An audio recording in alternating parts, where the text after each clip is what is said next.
National Weather Service.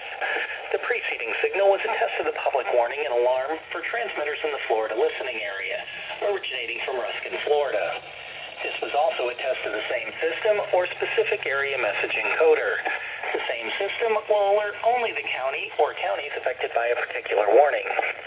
These tests are conducted each Wednesday between 11 a.m. and noon, and again between 6 p.m. and 8 p.m. unless severe weather threatens. This concludes the weekly test. We now return to regular programming.